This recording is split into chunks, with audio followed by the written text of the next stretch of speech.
మోకాల నొప్పులకు ఎటువంటి సర్జరీ లేకుండా ఎపియాన్ పెయిన్ క్లినిక్ అందిస్తున్న అత్యాధునిక చికిత్స. So these are all very important children level. ఇంకోటి, చిల్డ్రన్లో ఫిజికల్ యాక్టివిటీ బాగుంటే మంచి బ్యాక్టీరియా వస్తున్నాయని అది కూడా తెలిసిపోయింది. యాక్టివిటీ సెల్ ఫోన్కి అటాచ్ అయిపోతున్నారు అంతే. అది తప్పది. సో చిల్డ్రన్లో ఫిజికల్ యాక్టివిటీ వల్ల కూడా బ్యాక్టీరియా చేంజ్ అవుతున్నాయి. So we have to encourage sports, physical activity. So మంచి nutrition, hygienic nutrition, organic food, అదేవిధంగా physical activity. Avoid juices, fruit juices కానీ, సోడాస్ కానీ, avoid unhygienic food, avoid fast foods.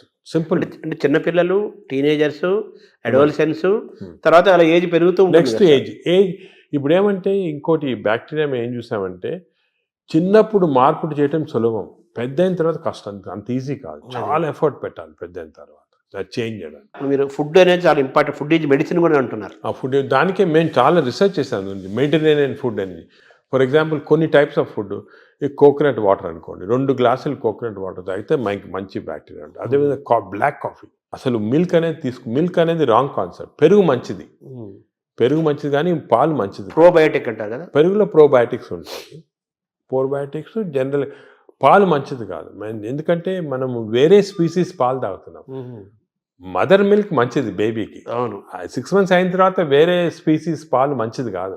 ఎందుకంటే పాలు ఒక స్పీసీస్లో పాలు is meant only for that species. ఇప్పుడు ఆవు పాలు అనుకోండి, ఆవు పాలు అంటే దూడకు మంచిది, అది గ్రోత్కి మంచి, చాలా ఎక్స్పోనెన్షియల్ గ్రోత్ అవుతుంది బేబీ. కాఫీకి మంచిది కానీ వేరే మనం తాగటం మంచిది. అంటే మన వాళ్ళు ఆయుర్వేదం కూడా మనం సెకండ్ మాట్లాడుకుంటే వాళ్ళు ఏమంటారంటే ఆవు నెయ్యి, ఆవు పాలు, ఆవు ద్వారా వచ్చేదంతా కూడా మనకు మంచిది, బ్రెయిన్. ఆవు పాలు కాదు, ఆవు గీ పర్వాలేదు కానీ ఆవు పాలు మనకి కర్డ్స్ ఫామ్లో, అటువంటి ఫామ్లో మంచిగా. యాక్చువల్ మిల్క్ తీసుకుంటే దట్ ఆవు పాలు మెంట్ ఓన్లీ ఫర్ కాఫ్, అంటే వాళ్ళ పిల్లలకి అంతే. మనం వేరే స్పీసీస్ పాలు దాటం కరెక్ట్ కాదు, అది నేచర్ అగెయిన్స్ట్. అది అంటే మనుషులు వాళ్ళు తీసుకోవాలి, మనుషులంటే అంతే, exact same species, that is nature. మన నేచర్ కి వ్యతిరేకంగా వెళ్తుంది. సో ఆవు నెయ్యి మంచిది అంటారు కదా, బ్రెయిన్ మంచిదని కాదు, అంటే కొంతవరకు ఇంతకుముందు నెయ్యి తీసుకోవడం మంచిది కాదు అంటే ఇప్పుడు కొంతవరకు లిమిటెడ్ క్వాంటిటీస్ లో పర్వాలేదు నేను వచ్చింది, అంతేగాని మంచిదని కాదు, ఎక్కువ తీసుకోవడం మంచిది అలా కాదు. ఇందులో ఈ జర్నీలో అవాయిడ్ వైట్స్ అనేది ఒక పెద్ద ప్రచారం జరుగుతుంది కదా సార్, అది అవాయిడ్ ఏదంటారు? అవాయిడ్ వైట్స్ అంటే అన్నము, వైట్ అనేది జనరల్ టర్మినాలజీ, కానీ జనరల్ గా అంటే ఇప్పుడు మనం ఫుడ్ లో కార్బోహైడ్రేట్స్, ప్రోటీన్, ఫ్యాట్ లో saturated fat, unsaturated fat example ఏమంటే ఆలివ్ ఆయిల్. వెస్టర్న్ కంట్రీస్ లో ఆలివ్ ఆయిల్ ఎక్కువ తింటాం, మనం ఆలివ్ ఆయిల్ తో కుక్ చేయలేము. ఆలివ్ ఆయిల్ కుక్ చేస్తే అది చెడిపోతుంది. దానికి రైస్ బ్రాన్ ఆయిల్ అని ఉంది. Rice bran oil is equal to olive oil. దీనికి అన్సాచురేటెడ్ ఫ్యాటీ యాసిడ్ ఎక్కువ. Saturated fatty acids or hydrogenated fats ఏమంటే వనస్పతి, కొంతవరకు గీ, అవి మంచిది కాదు. కొంతవరకు మన కౌ గీ అంటే ఆవుది వచ్చిన గీ కొంతవరకు పర్వాలేదు, ఎక్కువ మంచిది కాదు. అది ఫ్యాట్స్ పార్ట్. సో ఎక్కువ అన్సాచురేటెడ్ ఫ్యాటీ యాసిడ్స్ అవి మంచిది. హైడ్రోజనేటెడ్ ఫ్యాటీ యాసిడ్స్ వనస్పతి లాంటిది అవి మంచిది కాదు. నా సెకండ్ ఏమంటే కమింగ్ టు కార్బోహైడ్రేట్స్లో సింపుల్ కార్బోహైడ్రేట్స్, కాంప్లెక్స్ కార్బోహైడ్రేట్స్ ఉంటాయి. సింపుల్ కార్బోహైడ్రేట్స్ అంటే ఏమి, రైసు ఇటువంటివి. ఏమంటే ఈ సింపుల్, దీంట్లో ఎక్కువ ఫైబర్ ఉండదు, మనం తింటే గ్లూకోజ్ ఇమ్మీడియట్గా బాడీలో అబ్జర్వ్ అయిపోయి మంచిది కాదు. లోపల బ్యాక్టీరియా కూడా అవి కూడా లేజీ అయిపోతాయి, ఎక్కువ పని లేదు దానికి. రైస్ ఇచ్చామనుకోండి, గ్లూకోజ్ తీసి బాడీకి పంపించేది, డ్రౌజినెస్. వేరే సేమ్ కాంప్లెక్స్ కార్బోహైడ్రేట్స్ మిల్లెట్స్ ఉంటాయి. ఎగ్జాంపుల్ మిల్లెట్స్ అనుకోండి, దాంట్లో చాలా ఫైబర్ ఉంటుంది, గ్లూకోజ్ ఆ ఫైబర్ మధ్యలో ఉంటుంది. దాన్ని ఎక్స్ట్రాక్ట్ చేయాలంటే అంత ఈజీ కాదు, బ్యాక్టీరియా కూడా కొంచెం పనిచేయాలి దానికి. ఒకప్పుడు మనం రాగులు, ఆరికలు, రాగులు కానీ మంచిది, ఈ సొరగము అవన్నీ కూడా అంటే మిల్లెట్స్ ఆర్ వెరీ గుడ్. ఇవి మనం రియలైజింగ్ నౌ, ఎక్కువ మిల్లెట్స్ తింటే మంచిది అది. సో దీస్ కార్బోహైడ్రేట్స్లో మిల్లెట్స్ ఎక్కువ కాన్సెప్ట్ చేసేసి ఎస్పెషల్లీ పాలిష్డ్ రైస్ అవాయిడ్ చేయాలి. అంటే మామూలుగా అన్నము కంపారిటివ్గా అన్నం తింటే తొందరగా అరుగుతుంది, ఈజీ డైజెస్టివ్ అనే మనకి ఈజీ డైజెషన్ మనకు మంచిది కాదు.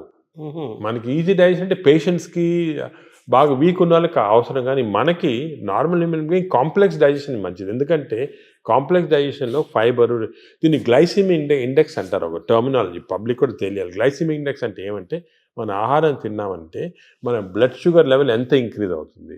సో గ్లైసిమిక్ ఇండెక్స్ ఒక ఫుడ్ ఎక్కువ ఉంది అంటే డైజెషన్ కావచ్చు, కానీ ఆ గ్లైసిమిక్ ఇండెక్స్ ఎక్కువ కావటం వల్ల గ్లూకోజ్ ఎక్కువే మంచిది కాదు బాడీకి. సో రైస్కి షుగర్కి మ్యాక్సిమం గ్లైసిమిక్ ఇండెక్స్, ఎందుకంటే గ్లూకోజ్ షుగర్ తినడానికి ఇమీడియట్ గ్లూకోజ్ ఎక్కువ అవుతుంది, రైస్ తినడానికి కొంతవరకు అవుతుంది. కానీ కాంప్లెక్స్ కార్బోహైడ్రేట్స్ మిల్లెట్స్ అయితే తినడానికి గ్లైసిమిక్ ఇండెక్స్ తక్కువ. కొన్ని ఉన్నాయి బీన్స్, అవును, మన చిక్కుడుకాయ, ఇది కిడ్నీ బీన్స్ అంటారు అవి, అవును, అవన్నీ రాజ్మా, ఇవన్నీ గ్లైసిమిక్ ఇండెక్స్ తక్కువ. అవి కూడా కార్బోహైడ్రేట్స్, గ్లైసిమిక్ ఇండెక్స్ తక్కువ. అంటే అవి తింటే దాంట్లో ఫైబర్ నుంచి గ్లూకోజ్ బయటికి లాగాల, బ్యాక్టీరియా పనిచేయాలి, అన్ని చేసి స్లోగా గ్లూకోజ్ ఇంక్రీజ్ అవుతుంది. సో దట్ ఈస్ నాట్, అది మంచిది. Protein లో గురించి గ్లైసిమిక్ ఎక్కువ ఇండెక్స్ అంటే మాట్లాడాలి. మంచిది. సో ఇది కార్బోహైడ్రేట్స్. కార్బోహైడ్రేట్స్. సో అరుగుదల రైస్ తింటే మంచిది అరగటం అనేది మంచిది కాదు, తొందర అరగకూడదు, డిలేగా. థర్డ్ ఆస్పెక్ట్ ప్రోటీన్లో మనకి animal protein, vegetable protein. Vegetable protein అంటే ఈ స్ప్రౌట్స్, దాల్స్, ఇవన్నీ వెజిటబుల్ ప్రోటీన్. యానిమల్ ప్రోటీన్లో కొన్ని మంచి ఉంది, చెడు ఉంది. Animal protein high quality protein. For example eggs అనుకోండి, మంచిది యానిమల్ ప్రోటీన్. అదేవిధంగా కొంతవరకు ఫిష్ మంచి ప్రోటీన్, అంటే దాంట్లో ఎక్కువ ఫ్యాట్ లేదు.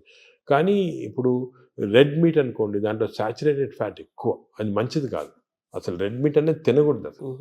ఈ రెడ్ మీట్ వల్ల మనకి బాడీ హామ్ కాకుండా ఈ బాడీలో క్యాన్సర్స్ రావటము, కోలన్ క్యాన్సర్స్ వెస్టర్న్ కంట్రీలో చాలా ఎక్కువ పాలిప్స్ అది రెడ్ మీట్ వల్ల. So red meat complete avoid చేస్తేనే బెటర్. సో ఇవి కొన్ని జనరల్ ప్రిన్సిపల్స్ మాట. దీంట్లో స్పెసిఫిక్గా మేము ఈచ్ పేషెంట్కి అడ్వైస్ చేస్తుంటాం. ఎందుకంటే ఇవి ఇంపార్టెన్స్ ఎందుకు వచ్చిందంటే వాటికంటే మన ప్రపంచంలో 5 బ్లూ జోన్స్ అని ఉన్నాయి. బ్లూ జోన్స్ అంటారు దాన్ని, బ్లూ జోన్స్. ఈ 5 బ్లూ జోన్స్లో ఫర్ ఎగ్జాంపుల్ సార్డినియా అని ఇటలీలో ఉంది, అదేవిధంగా లైమలోండా అని చిన్న అంటే ఒక్కనవా అని జపాన్లో ఉంది. ఈ 5 బ్లూ జోన్స్లో ఏమంటే people are living for very long period. ఈ బ్లూ జోన్స్, అవి బ్లూ జోన్స్ అంటారు. అంటే కొన్ని వరల్డ్లో 5 బ్లూ జోన్స్లో people are living mainly 100 years దాకా. అందరు అక్కడ 100 years బతుకుతారు. లాంగివిటీ ఒకటి, హెల్తీగా ఉంటారు అందరు. డయాబెటీస్ తక్కువ, హైపర్ టెన్షన్ తక్కువ, హార్ట్ డిసీజ్. ఎందుకు అని చాలామంది దీన్ని రీసెర్చ్ చేసి చూస్తే మెయిన్గా వాళ్ళ 2 diet habits, second physical activity. They are all very active physically. 100 years అయినా కూడా వాడు వాక్స్కి వెళ్తుంటే అది చేస్తారు, గార్డెనింగ్ చేస్తారు, సైకిల్తో కూడా వెళ్ళిపోతారు. మెంటలీ బాగా యాక్టివ్ ఉంటారు. డయట్ వాళ్ళది మెడిటరేనియన్ డయట్ అని ఎక్కువ తింటారు. ఇది మెడిటరేనియన్ అంటే olive oil, nuts, vegetables, fresh fruits, fish. Food and యాక్టివిటీసే మెయిన్. ఫుడ్ ఇటువంటి ఫుడ్ అంటే మన బాడీకి ఎక్కువ స్ట్రెయిన్ లేకుండా మంచి ఫుడ్. ఇవి మేము యాక్చువల్లీ మా దాంట్లో రీసెర్చ్ చేసి ఇటువంటి ఫుడ్ ఆలివ్ ఆయిల్ మనం తినలేము. దెన్ ఇవి కన్వర్టెడ్ ఇటు ఇండో మెడిటరేనియన్ డయట్. మా వెబ్సైట్లో దొరుకుతుంది, మీకు 400 రెసిపీస్ ఉన్నాయి.